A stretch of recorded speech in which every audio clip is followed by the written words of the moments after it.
Important people from the Salem witch trials. Please follow along and fill in your paper.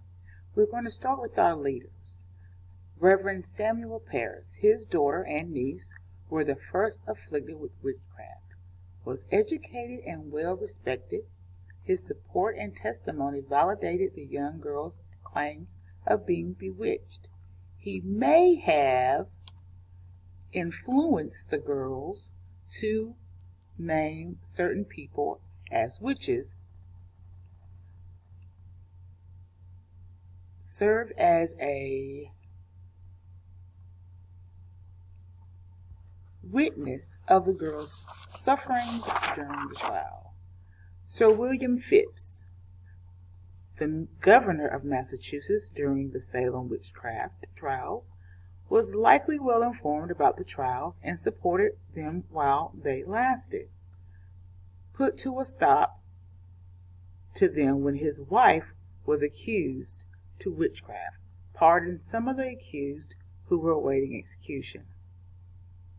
Samuel Sewall was well educated and wealthy, selected by Governor Phipps to sit as a judge for the witchcraft trials. He was one of 9 judges.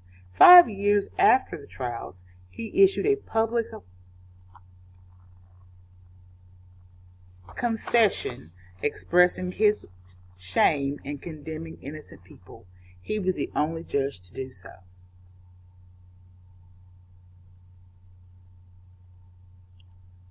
Afflicted girls. Betty Parris, 9 years old, daughter of Reverend Samuel Parris. She may have experimented with the fortune telling to know her future marital status. In January, her strange behaviors began, twitching and twisting her body, nonsense words, etc. Testified against the accused witches. Abigail Williams, 11 years old, niece of Reverend Samuel Parris.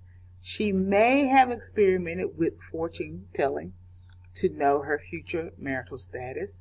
She and Betty were first to be afflicted with witchcraft, gave formal testimony in 7 cases, involved in as many as 17 cases, which resulted in hangings.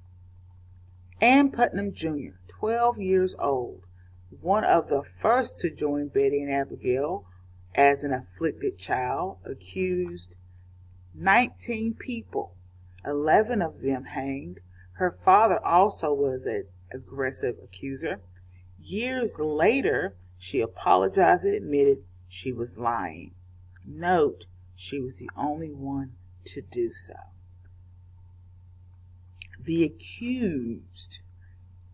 Tituba Indian, Native American slave in Reverend Parris's household, one of the first accused, known to play fortune-telling games forbidden by Puritans, viewed as an outsider. She confessed and accused others of witchcraft. Note, faked, spent 13 months in jail. Little is known of her life after the trials. Sarah Good, one of the first accused, was disliked by the community. She was poor and homeless. She did not confess, but did not accuse Sarah Osborne of witchcraft. Her 6-year-old daughter was accused and imprisoned. Fate, she gave birth to a baby girl in prison. The infant died, and then Sarah Good was hanged in July. Sarah Osborne, one of the first accused, was disliked by the community because of her scandalous marriage to her second husband. Also, she was disliked because she may have tried to spend her children's inheritance, never confessed or accused others. Fate, died in prison in May of 1692. Reverend George Burroughs, a Puritan minister who had served the town about 10 years earlier, owed money to the Putnam family, was called the ringleader of the witches and a priest, and the devil. His hanging was attended by the influential leader Cotton Mather, who urged the crowd against him. He never confessed and hanged in August of 1692. Rebecca Nurse, a frail, elderly, and respected woman, many friends and family members wrote petitions in her defense, was tried for witchcraft. The jury first found her not guilty, but after being told to reconsider, found her guilty, did not confess or accuse others. Hanged in July 1692. Summary: 100 people were accused. In general, those who confessed and accused others had a greater chance of surviving. 25 people died. 19 were hanged at Gallows Hill. 1, Gilles Corey, was tortured to death. 5 died in jail.